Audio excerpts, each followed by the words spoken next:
सभापति जी, मैं आपकी अनुमति से एक बहुत ही महत्वपूर्ण सूचना भारी मन से कह रही हूँ। वो लोग मार दिए गए हैं, वो लोग मार दिए गए हैं। नमस्कार, आप देख रहे हैं नेशन वन। मैं हूं कनक बिष्ट। भरी संसद में विदेश मंत्री सुषमा स्वराज ने केवल 6 सेकंड के अंदर लोगों की अपनों से मिलने की 3 साल से बनी उम्मीद को तोड़कर रख दिया।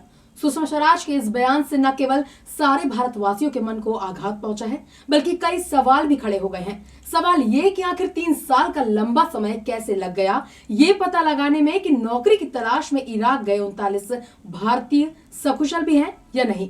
सवाल ये भी उठता है कि किस बिना पर पिछले 3 सालों से उन 39 भारतीयों के परिवारों को उनके जिंदा होने की तसल्ली दी जा रही थी, वो भी तब जब मोसुल से अपनी जान बचाकर आए हरजीत मसीह ने उन 39 भारतीयों की बचने की कोई संभावना नहीं जताई थी। इन सवालों पर आगे और गौर करेंगे, लेकिन उससे पहले देखिए सुषमा स्वराज के बयान से टूट चुके उन 39 भारतीयों के परिवारों की व्यथा।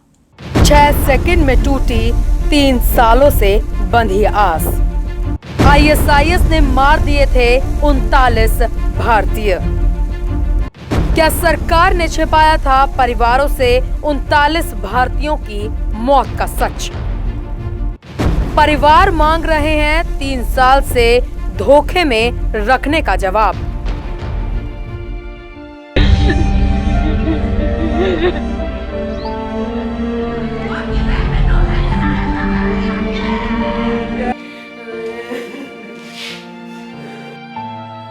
कहते हाल तक कुछ पता नहीं, जो पता लगेगा तो हम दस देंगे, इन्फॉर्म कर देंगे। और आज सीधा ये जवाब देंगे। ये चीख पुकार है उन लोगों की जो बरसों से अपनों के घर वापस लौटने का इंतजार कर रहे थे, जो 3 साल से इसी उम्मीद में थे कि उनका अपना जरूर वापस लौट कर आएगा।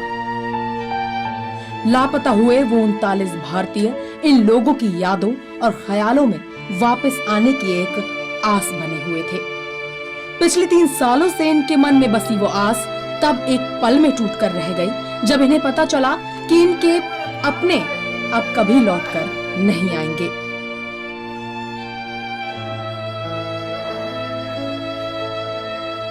उन्होंने गए ਨੂੰ ਸਿਰਫ 10 ਮਹੀਨੇ ਜਿਹੇ ਹੋਏ ਸੀ ਤੇ ਮੁੜ ਕੇ ਲੜਾਈ ਚਾਂਚਕ ਉੱਥੋਂ ਲੱਗ ਪਈ। ਮੁੜ ਕੇ 15 ਜੂਨ ਨੂੰ ਲਾਸਟ ਗੱਲ ਹੋਈ 2014 ਦੀ, ਬਾਅਦ ਚ ਗੱਲ ਨਹੀਂ ਹੋਈ। सुषमा स्वराज ਨਾਲ ਮਿਲੇ ਸੀ ਕਿ ਤੁਸੀਂ ਜਾ ਕੇ? ਹਾਂਜੀ, ਡੈਡੀ ਜੀ ਜਾਂਦੇ ਰਹੇ, ਬੱਚੇ ਛੋਟੇ ਸੀ, ਮੇਰੇ ਕੋ ਨਹੀਂ ਜਾਇਆ ਗਿਆ। ਡੈਡੀ ਜੀ ਘਰੋਂ ਜਾਂਦੇ ਰਹੇ, ਉਹਨਾਂ ਨੇ ਇਹੋ ਹੀ ਦਲਾਸੇ ਦਿੰਦੇ ਰਹੇ, ਬੰਦੇ ਠੀਕ ਠਾਕ ਆ, ਬੰਦੇ ਠੀਕ ਠਾਕ, मैं लेके आऊंगी। अपनी जान बचाकर 40 में से एक भारतीय लौटा था वापस लौटे हरजीत मसीह ने 3 साल पहले बताई थी भारतीयों के मरने की बात। सुषमा स्वराज ने बताया कि हरजीत मसीह की कहानी झूठी थी। यही कहना है कि 39 भारतीय मारे गए हैं, ते हुण भी मैं यही कहना कि 39 भारतीय मार गए, क्योंकि सुषमा स्वराज जी हुण कहते हैं। और बाद में उसने ये कहानी घड़ी कि हम तो जंगल में हमको ले जाया गया, सबको एक कतार में खड़ा कर दिया, 39 लोगों के सिर में गोली लगी, मेरे ही पाँव में गोली लगी, इसलिए मैं तो चला आया और वो 39 लोग मारे गए। ये सारी कॉक एंड बुल स्टोरी थी, लेकिन हरजीत मसीह की कहानी सच नहीं। इराक में 3 साल तक चला जनरल VK सिंह का सर्च अभियान। 3 साल से चल रहे खोज अभियान में 39 भारतीयों के अवशेष बरामद किए गए, जिनमें से 48 भारतीयों के DNA मैच हो गए और 39वें की जांच अभी भी चल रही है। सभापति जी, पूरे का पूरा माउंट खुदवाया गया, बॉडीज एक्सह्यूम कराई गई और वो सारे के सारे मॉर्टल रिमेन्स जो उस माउंट में से निकले वो बगदाद भेजे गए।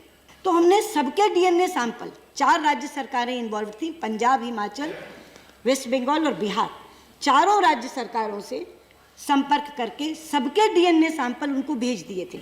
39, उसमें से 38 के DNA मैच कर गए हैं और 39वें का अंडर प्रोसेस है। आंसुओं का सैलाब बयां कर रहा है 3 साल का इंतजार। 39 भारतीयों के परिवारों के आंसुओं का ये सैलाब 3 सालों से दी जा रही उम्मीद और उनके इंतजार को बयां कर रहा है।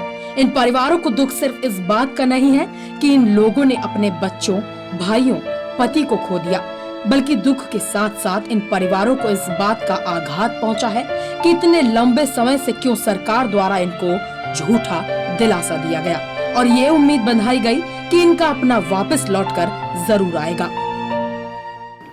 मैंने कहा मैं आपको आश्वस्त कर रही हूँ, बता रही हूँ कि जिस दिन मुझे एक भी ठोस सबूत हरजीत की बात का मिल गया तो मैं आकर बता दूंगी। डायरैक्टली टीवी ਤੇ ਤੁਸੀਂ ਕੁਝ ਵੀ ਬੋਲ ਦੋਗੇ ਔਰ ਪਰਿਵਾਰਾਂ ਨੂੰ ਕੋਈ ਇਨਫੋਰਮੇਸ਼ਨ ਨਹੀਂ ਦੋਗੇ, ਇਹ ਤਾਂ ਗੱਲ ਸਹੀ ਨਹੀਂ ਹੈ। ਤੀਆ ਕਹਿੰਦੇ ਹਾਲ ਤੱਕ ਕੁਝ ਪਤਾ ਨਹੀਂ, ਜਦੋਂ ਪਤਾ ਲੱਗੇਗਾ ਤੁਹਾਨੂੰ ਦੱਸ ਦਾਂਗੇ, ਇਨਫੋਰਮ ਕਰ ਦਾਂਗੇ। ਔਰ ਅੱਜ ਸਿੱਧਾ ਇਹ ਜਵਾਬ ਦੇ ਗਏ।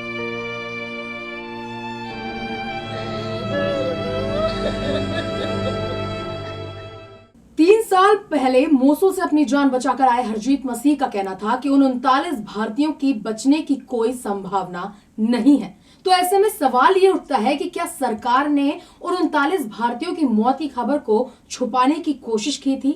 अब ये सच तो केवल ISIS द्वारा अत्याचार को भोग चुके वो 39 भारतीय जानते थे या फिर सरकार? मेरे साथ सिर्फ इतना ही। आप बने रहिए नेशन वन के साथ। नमस्कार।